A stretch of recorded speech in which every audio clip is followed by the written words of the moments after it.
Today is September 11, 2023, and 3 days ago there was a very important earthquake in Morocco, magnitude 6.8 at 11 p.m. And so the information I will discuss with you now is just after 2-3 days after the main shock. This earthquake produced a large damage in this area of Morocco. So this is the coast, the western coast of Morocco with the Atlantic Ocean, and we are in the Atlas mountain belt. And the orange dot here is the epicenter of this earthquake at 6.8, and the lines here regard the intensity of the earthquake. So what people really felt in terms of also of damage. And you can appreciate that the epicenter is about 70 kilometers to the southwest of Marrakesh, a very famous town, and where there was a lot of damage. And the reason is because Marrakesh is in a basin, so there are local also ground effects. But importantly, the earthquake was felt over an area of about more than, I would say, probably 1,000 kilometers in diameter. And also, of course, the intensity was very, very, very, very high, the Mercalli intensity, especially, of course, in the epicentral area. In this area, we we have a Mercalli intensity of 10 or 11. So some villages were completely destroyed by the seismic waves. The focal mechanism, that is the inversion, this is based from the inversion of seismic waves, suggests that probably the fault activated by the earthquake was dipping to the southwest and was a low-angle normal fault.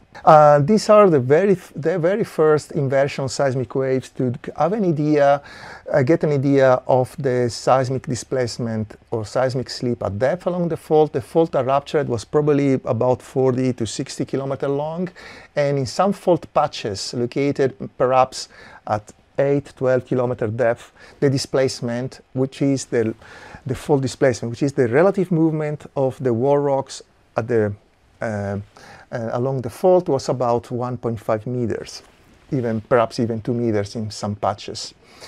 And of course, because of this, there is damage is due mainly to the poor resilience of the building to the propagation of seismic waves.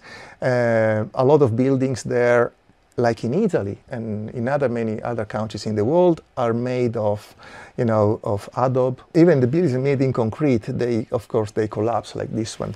But also the main shock happened in a mountain area, and so there are landslides. And this is also, some villages really suffered a lot from this. And there is, we still don't know, unfortunately, the amount of damage produced by the earthquake and also the amount of people that passed away. At the moment, there are 2,100. And regarding the aftershocks, at the moment, the biggest one are up to 4.8. There are not many, and probably more will occur in the next days. The seismicity here is quite diffuse, and the earthquake they are quite sparse in time. In fact, the deformation rates in the area, the strain rates in the area are very low. We are talking about in this plate margin between Africa and Europe, so between the Eurasian plate and Nubian or African plate, is, as you can see from these epicenters recorded in the last 40-50 years, they are diffused. And here where this main shock happened, we are quite far away from the main plate boundary. And so the strain rates here are very low, probably of the order of a few millimeters per year, and distributed in many faults. Each fault usually can accommodate maybe a fraction of a millimeter per year.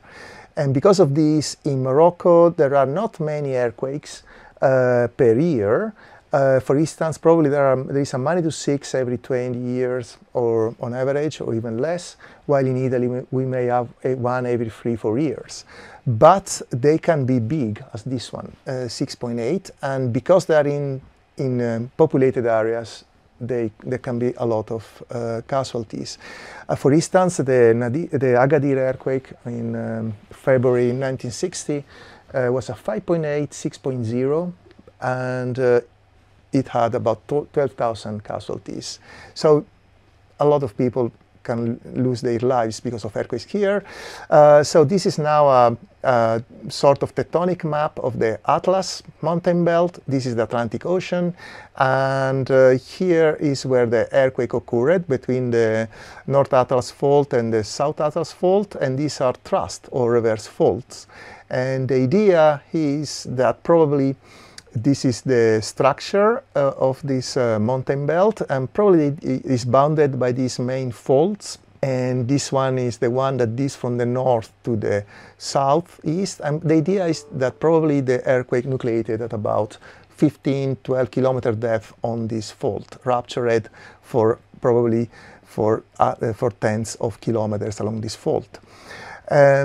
But the rate of deformation of this fault, as I said before, is very slow. So the earthquakes probably, in order to produce a 6.8 earthquake, between one and the next one may last several thousand years. So this is under discussion now. And that's it.